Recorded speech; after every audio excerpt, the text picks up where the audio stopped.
মই গৈ আছো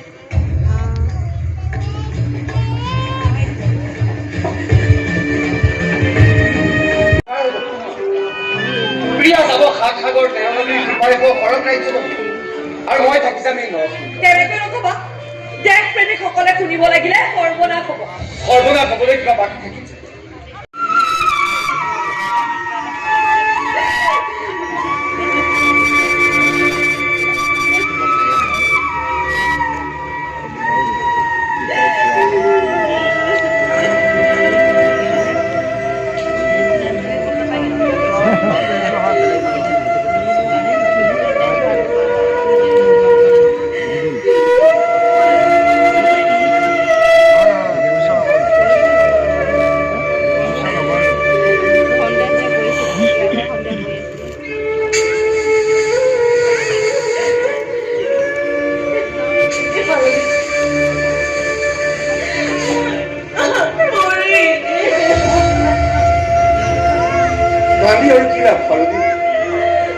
মানুহৰ জন্মই সীমাহীন দুখৰ মাজত সুখৰ সন্ধান কৰিব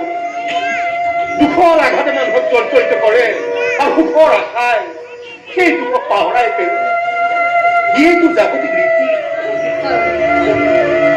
তই এতিয়া এনেদৰে ভাগি পৰিলে কেনেকৈ আগত তোৰ গোটেই জীৱনটো আছে মোৰ ঘৰত এটা ভাগ্য ঘটনা হ'ব মইতো তোৰ দৰে ভাগি পৰা নাই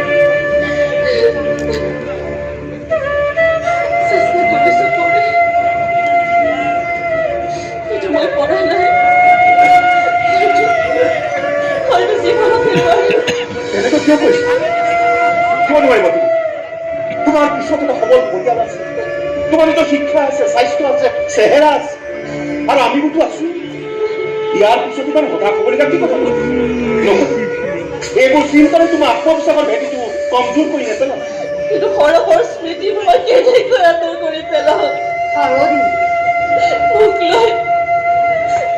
তেওঁ কিমান সপোন দেখিছিল কিমান গীত ৰচিছিল চানক পৰি কেতিয়াবা সৰু লগিৰি মই গছৰ আগত লুকাই দিলে সৰবে মোক বিচাৰি বিচাৰি গীতেৰে মোক বিশ্বাস কৰ পৰি মোক গীতেৰে মাতি ৰ'ব ছাৰ ননী ননী চেল্ফি চৰকাৰী গাড়ী হ'বলৈ কোৱা মোৰ লগত মিছনে তাত যাব লাগিব পাৰ্মিশ্যন যাবি নাজানো ছাৰ নাজানে সেমানটো ঘৰটো চিনি পোৱা নাই ঘৰটো মানে ছাৰ কলেজৰ এইফালৰ পৰা গ'লে বাওঁফালে 2 নম্বৰ গলিটোৰ 1 নম্বৰ ঘৰটো সেই মানুহজনৰ ঘৰ মানে দীপাংকৰ দুৱাৰাৰ ঘৰ 1 নম্বৰ গলিৰ 2 নম্বৰ ঘৰটো 2 নম্বৰ গলিৰ 1 নম্বৰ ঘৰ 2 নম্বৰ গলিৰ 1 নম্বৰ ঘৰটো নামটো কি ক'লো দীপাংকৰ শইকীয়াৰ ঘৰ দীপাংকৰ দুৱাৰা যা ঘৰটো চিনাকি 2 নম্বৰ গলিৰ 1 নম্বৰ ঘৰ 2 নম্বৰ গলিৰ 1 নম্বৰ ঘৰ আপুনি ফ্ৰেছ হয় ঠিক আছে এতিয়া কামৰ কথা পাতি এই পষ্টমৰ্টমৰ ৰিপৰ্টটো আহিল চাওক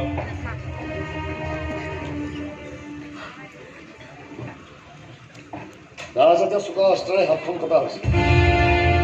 মূৰত গুলিৰ ফলত সৌৰভ চলিহাৰ থিতাতে মৃত্যু হৈছে ৰাতি 12 বজাৰ পৰা 1 বজাৰ ভিতৰত ৰাতি 12 বজাৰ পৰা 1 বজাৰ ভিতৰত তাৰমানে দীপাংকৰ দুৱাৰা এতিয়া পিছত দীপাংকৰ দুৱাৰা নামটো আপোনাৰ সন্দেহ তালিকাৰ পৰা নোহোৱা কৰি দিব পাৰে কাৰণ কালি ৰাতি 1:15 যোৱালৈকে দীপাংকৰ দুৱাৰা আপোনাৰ লগত আছিল আপোনাক কোৱাত আৰু আপুনিও তাৰ ঘৰত খানা তালাচ লৈ সন্দেহজনক একো নাপালে হয় ছাৰ গতিকে মই ভাবোঁ দীপাংকৰ দুৱাৰা অধিক সন্দেহৰ দৃষ্টিৰে চাব লাগিব ছাৰ হাজৰিকা আপোনাক মই সদায় কৈ আছোঁ যে প্ৰত্যেক মানুহৰ মুখবিলাক একোখন মুখা বুলি ভাবিব মুখা আচ্ছা আপুনি আৰু এটা কথা কওকচোন এই সৌৰভ চলিহাৰ কাটি পেলাই হাতখন খুলি হাতখন ছাৰ হত্যাকাৰীৰ লগত লৈ যাব লাগিব নহ'লে হাতখন যাব ৰহস্য প্ৰথম কথা হ'ল সৌৰভ চলিহাক গুলীয়াই হত্যা কৰা হৈছে হয় অৰ্থাৎ হাতখন নকটা হ'লেও সৌৰভৰ মৃত্যু হ'লে আৰু 2 নম্বৰ কথাটো হ'ল হত্যাকাৰীয়ে হাতখন কাটি লগত লৈ গৈছে ইয়াৰ পৰা এই কথা অনুমান কৰিব পাৰি যে হত্যাকাৰীয়ে কিবা এটা বিশেষ উদ্দেশ্যৰে হাতখন কাটি লগত লৈ গৈছে ছাৰ আমাৰ অনুসন্ধানত বিভ্ৰান্তিৰ সৃষ্টি কৰিবলৈ হত্যাকাৰী আনিব পৰা নাইতো হ'ব পাৰে আপুনি হাৰতিৰ সৈতে কথা পাতিছিল নাই পাৰিছিলোঁ ছাৰ আপুনিতো জানেই হাৰতি সৰু বাক্যত অহা মাহৰ 21 তাৰিখে ইহঁতৰ বিয়া হোৱাৰ কথা আছে জানো মই মানে জানিব বিচাৰিছোঁ হাৰতি সৰুবক শিকোৱাৰ বাবে কেতিয়া দেখিছিল মানে কেতিয়া লগ পাইছিল কালি সন্ধিয়া 6 বজাৰ পৰা নিশা 9 বজালৈকে সৌৰভ হাৰতিৰ ঘৰতে আছিল তাৰ পৰা ঘৰলৈ ঘূৰি আহি সৌৰভে হাৰতিলৈ ফোন কৰিছিল কেইটাৰ নহয় ছাৰ ঘৰতে কৈছিল 1.5 ঘণ্টামান পিছত মানে ধৰক 11:30 বজাত মূৰ্তিটো লৈ শাৰদীয়তে ঘৰলৈ আহিব আৰু মূৰ্তিটো তাতে থব কিন্তু সৌৰভ দালে অহাৰ আগতে এক্সিডেণ্ট ঘটি গ'ল ছাৰ লাইটাৰটো পোৱা নাই তাকে ফোন পেলাব এইটো ছাৰ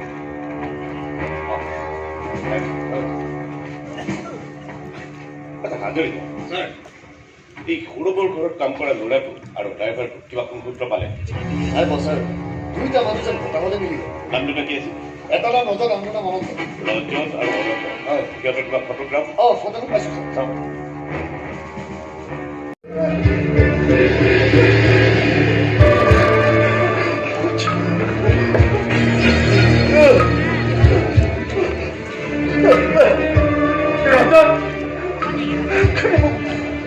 কোনে মোক জীয়াই থাকিব নিদিব যাওঁ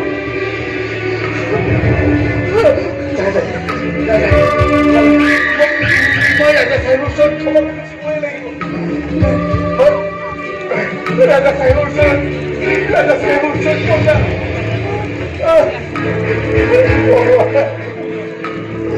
ভগৱান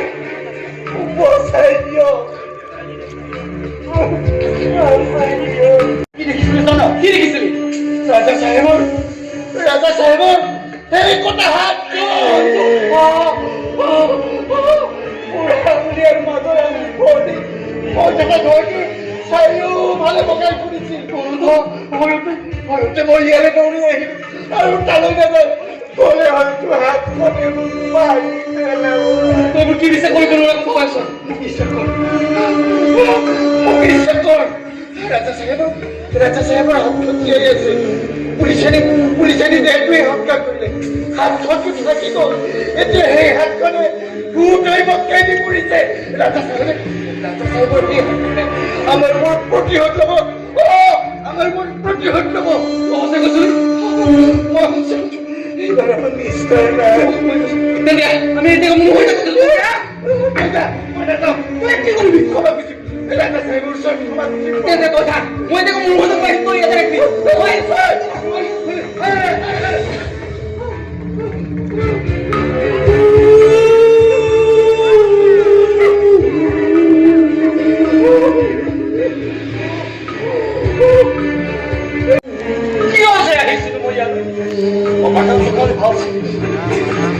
আহিছিলি কিয় এনে কি হ'ব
প্লিজ প্লিজ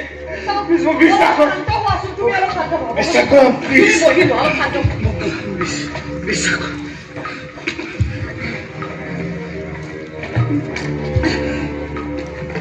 তুমি তো বিশ্বাস কৰিছা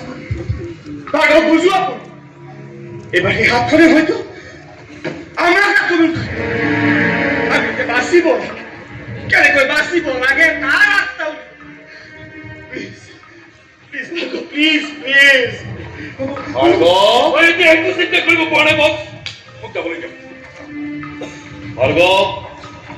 আরে মনে কৈছে কথাটো কিভাবে বুঝিত আছে আমি সব লোকে বিশ্বাস কৰিব লাগে একটা হাত আহিছে উঠে লাগা হাত ভার্গব তোমার ঘর তোকে মন লাগা আমি এতে লাগাতে লৈ যাব বহুত ধন্যবাদ মোৰ ঘৰৰ পৰা মুঠিটো লৈ আহিলে হয়তো হাতখনে মোক ৰেহাই দিব বলো প্লিজ বলো হৰি তুমি সস্তান থাকিবা তুমি তাকে ধৈ যাব পাৰা থাকিব ভাৰ্গব বলা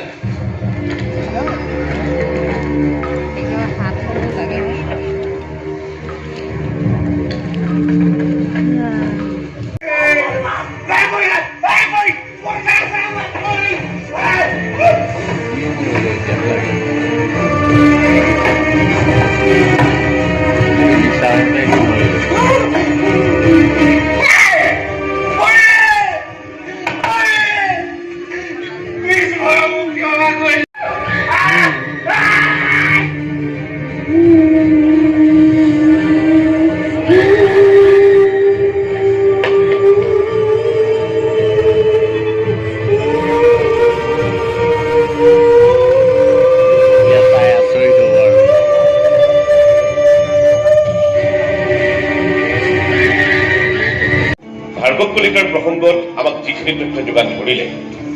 আৰু সেই হাতখনৰ পৰা ৰক্ষা কৰিবলৈ আমাক যেনেকে বিনতি জনালে তাতো আপুনি সন্দেহৰ গন্ধ পাইছে মই কিন্তু মানুহগৰাকীৰ চকুমুখত সন্দেহৰ চিন উদ্ধাৰ কৰা নাই খুব বেছি যদি কৰিছে তেওঁ ভাৰ্গৱক বচাই কথাখিনি কোৱাৰ চেষ্টা কৰিছে মূল কথাখিনি কিন্তু সঁচা কথা তাৰমানে ছাৰ আপুনি ধৌতিঘাটৰ উপস্থিতি বিশ্বাস কৰে নাই মই সেইটো ক'বলৈ বিচৰা নাই মই ৰহস্যময় হাতৰ কথাৰে ৰাতিপুৱাৰ পৰা বুবু বাবা আমাৰ গোটেই চুবুৰীটো ভিতৰি ভিতৰি উত্তেজিত হৈ আছে ইকান সিকানকৈ কথাটো মোক কৰাত পৰ ভাবি ওচৰতে যেতিয়া মই তাকে মাৰি আছো এই মানুহজন কিন্তু এই ঘৰটো নতুন পাইছে চুবুৰীৰ সৈতে চাহ চিনাকি হ'বলৈ বেচাৰা সময়কে নাপালে দুই দেখোন নিৰ্বাক নিষ্পন্দ হৈ তহঁতকলৈ চাইছো বৰ্তমান আমি ডিউটিত আছো মানে এটা কেছৰ তদন্ত দিয়ালৈ আহিছো ময়ো যি পাৰো সহায় কৰিম বুলি আপোনাৰ সহায় আৱশ্যক হ'লে আমি আপোনাৰ কাষলৈ যাম হাজৰিকাৰ কথা সুৰটো দেখোন আজি অলপ বেলেগ মই মন কৰিছো সৰবৰ হত্যাৰ পিছৰ পৰা আপুনি আমাক ফল' কৰি আছে তেখেতে কয় কি মই মিছা কথা কোৱা নাই আপুনি কিবা বিশেষ উদ্দেশ্য লৈ আমাৰ ওপৰত চোৰাংচোৱা মই কৈছিলো পৰি কিয় ক'বলগীয়া হ'ল এইবোৰ কথা মোৰ উপায় নাছিল পৰি কিন্তু বছৰ আগত দেখাৰ পাছত তেওঁ ইমান জেৰাই কৰিছিল যে অৱশেষত মই সকলোবোৰ কথা খুলি ক'বলৈ বাধ্য হৈ গৈছিলো ৰজতাৰণক হত্যাৰ পাছত তেওঁ মোৰ জীৱনটোক মই ইমান চিন্তিত হৈ পৰিছিল যে তোমাক বচাবলৈ পুলিচৰ ভৰিত পৰিলো কিন্তু তুমি জানানে ভাৰতবৰ্ষৰ সমস্ত পুলিচ ফৰ্চৰ তোমাক এই হাতখনৰ পৰা বচাব নোৱাৰে তোমাক বচাব পৰা একমাত্ৰ মানুহ হ'ল বছ আৰু তুমি সেই বছৰ লগত বিশ্বাসঘাতকতা কৰি বহুত ডাঙৰ ভুল কৰি পেলালা ভুলটোতো হৈ গ'ল পৰি এতিয়া বছে মোক ক্ষমা কৰি দিবনে প্লিজ পৰি প্লিজ তুমি মোৰ হৈ বছৰ আগত দুআষাৰ কথা ক'বানে প্লিজ পৰি ইমানবোৰ কথা জনাৰ পিছত পুলিচে এতিয়ালৈকে তোমাক কিয় এৰেষ্ট কৰে কিয় তোমাৰ প্ৰতি নমিতাক তেওঁলোকৰ কাষ্টডিত ৰাখিছে আৰু কিবা নতুন কথা বছৰ বাবে লৈ গৈছে নহয় নহয় নন্দিতাক তেওঁলোকৰ কাষ্টডিত ৰাখিছে আমাৰ পৰা বিশেষকৈ তোমাৰ পৰা বচাব তাৰমানে পুলিচে ভাবিছে তোমাৰ পত্নী নন্দিতা সকলো তোমাৰ পৰা নিৰাপদ নহয়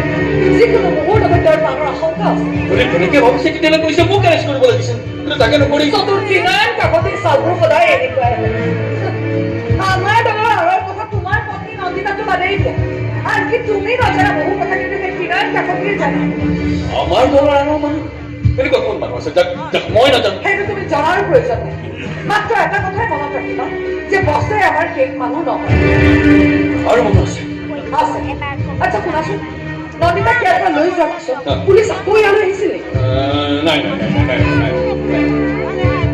তাৰ মানে ট্ৰেইনাৰ কাকতে ইয়াতো জাল পাতিছে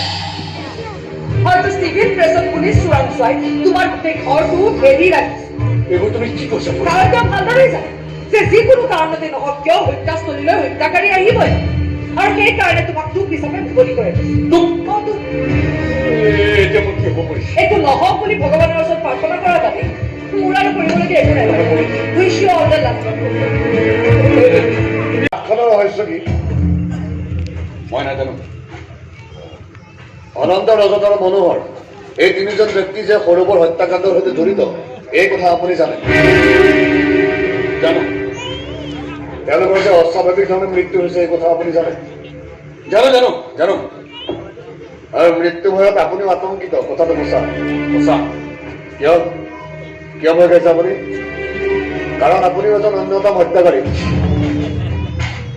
ছাৰ কলিতা আপোনাৰ পত্নী আমাক যিখিনি সহায় কৰিছে তাৰ কাৰণে তেওঁৰ ওচৰত কৃতজ্ঞ হৈ থাকিম আমি নিবিচাৰো যে আপোনাৰ ফাঁচীৰ আদেশেৰে তেখেত মৰ্মাহত হওক আচ্ছা মোক আৰু এটা কথা কওকচোন সৌৰভৰ মৃত্যুৰ পিছত আপোনালোকে তো হাতখন কিয় কাটি দিছিল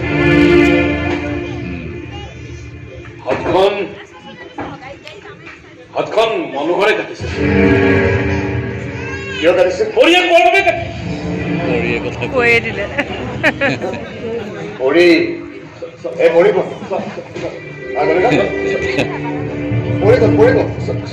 এই মাত্ৰ আপোনাৰ ঘৰৰ পিছফালে ওলাই যোৱা ছোৱালীজনী পৰি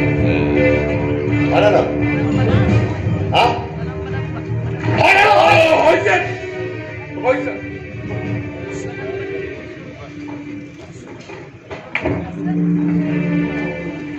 এই কিতাপখন আপোনাৰ নহয় পৰি যাওঁতে ভুলতে এৰি থৈ গৈছে ভুলতে নহয় ইচ্ছাকৃতভাৱে এৰি থৈ গৈছে এয়া চাওক কিতাপখনৰ গৰাকীৰ নাম স্বপ্নালী ডেকা আমাৰ বিভ্ৰান্তি পেলোৱাৰ কি যে সস্তীয়া চেষ্টা এবাৰ ভেলি দিবে এবাৰতো কিতাপ আচ্ছা কলিতা মোক আৰু এটা কথা কওকচোন অনন্ত ৰজত আৰু মনোহৰক কোনে আৰু কিয় হত্যা কৰিব আৰু কিয় এই কুলীয়া হত্যালৈ কৰি আনে অভিনৱ পন্থাৰে হত্যা কৰা হ'ল মই নাজানো ছাৰ হয় মই নাজানো ছাৰ আপুনি নাজানে আপুনি জানে কিন্তু ক'ব ইচ্ছা কৰা নাই মই নাজানো ছাৰ অনন্ত ৰজত আৰু মনোহৰক আৰু কিয় হত্যা ভালে ভালে কওক অনন্ত ৰজত আৰু মনোহৰক কোনে আৰু কিয় হত্যা কৰে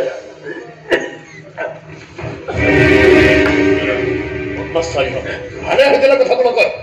বাৰ্গৱ কল্যাণ দায়িত্ব বঢ়াটো দি আপুনি ইয়াৰ পৰা ওলাই যোৱা ছোৱালীজনী ফল ৰমানে ফল' কৰিছে ছাৰ ৰমানে ফল কৰিছে আপুনি কৰক যিকোনো প্ৰকাৰে তাইৰ ঠিকনা আজিয়ে সংগ্ৰহ কৰিব যাব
ৰখি আছিলে যে চুইছিলে যে হাতে নাই বাচিব পাৰে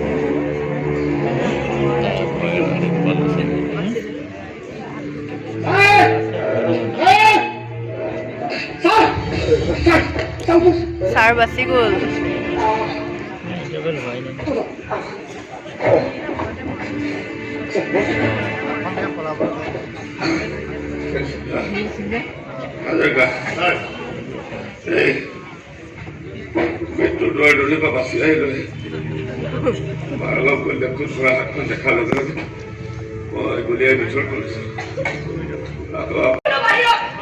লাভ নাই পৰিদেৱী এই বন্ধ দুৱাৰ কেতিয়াও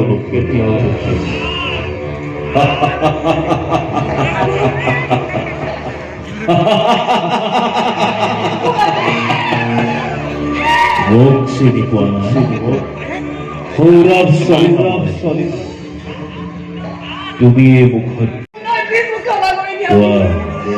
মোক কাৰ নিৰ্দেশত হত্যা কৰা হৈছে কি নাম তাৰ ভয় নকৰিবা পৰি মই তোমাক হত্যা নকৰো এতিয়া তুমি মোৰ ঘৰলৈ যাব লাগিব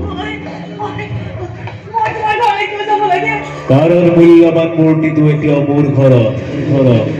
তোমালোকৰ হাতত থকাটো নকল মূৰ্তিটো নি পুলিচক চমজাই দিবা সেই ইচ্ছা থকা হলে তোমাক মই ইয়াতে হত্যা কৰিলোহেঁতেন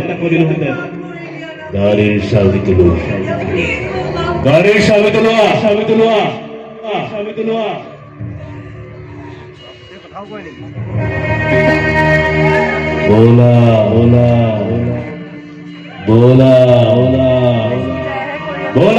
বলা আচলতে গতিত আপোনাকে ধৰিব নালাগে তুমি কিন্তু বৰ বেছি কৈছা দেই এনেকুৱা কথাতে তাহানি সেই প্ৰৱেশনত থকা ব্যক্তিজনক মই কম টানকৈ ক'লোনে খুব বেৰত ওলোমাই থোৱা পেইণ্টিংখনৰ ওচৰলৈ যোৱা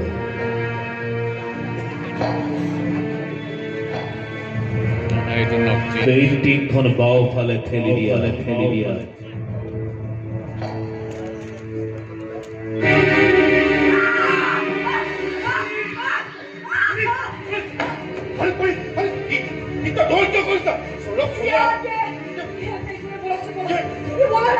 ইয়াৰ পৰা পলোৱাৰ চেষ্টা কৰি লাভ নাই বন্দী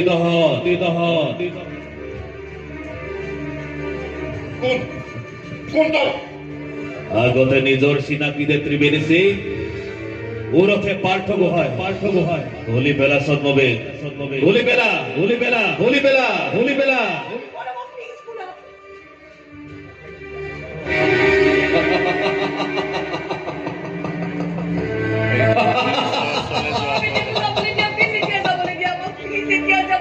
অপহৰণৰ নাটক কৰাই তই ত্ৰিবেণী সিঙৰ ৰূপ লোৱাৰ উদ্দেশ্য কি আছে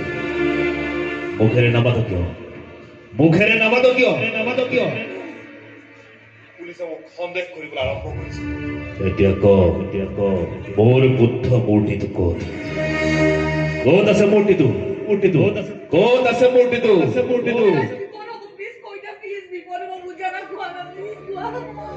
হোটেল চিত্ৰৰ আছে আৰবৰ ব্যৱসায়ী হিচাপে তাত 1.5 কোটি টকা বিক্ৰী কৰিছে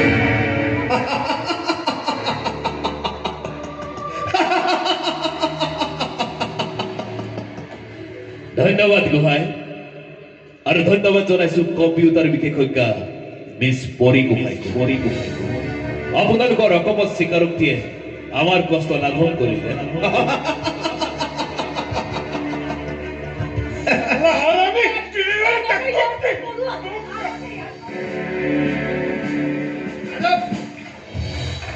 অনন্ত নগৰত মানুহৰ ঘৰৰ ভাগৱত হত্যা কৰাৰ অপৰাধত আপোনালোকক এৰেষ্ট কৰা হৈছে কেনে দেখিলে চাৱা নাটক দেৱানত বিনন কাকতি অৰ্থৰ আনন্দৰ এটা চকু বেছি এই কথাটো যদি আপোনালোকে উপলব্ধি কৰিব পাৰিলেহেঁতেন তেতিয়াহ'লে কম্পিউটাৰ বিশেষজ্ঞ মিছ পৰিব হয় ৰাতিপুৱা দিলে গাঁৱত কেইটা কাল ৰাতি অন্ত কৰিলে কামটো কৰিলে আপোনাৰ দৰে বুদ্ধিমান মামলা মই গুলিয়াই নিথৰ কৰিছো সেইটো মই ভালকে চাইছিলো এইখন এখন বনোৱা মানে কম্পিউটাৰ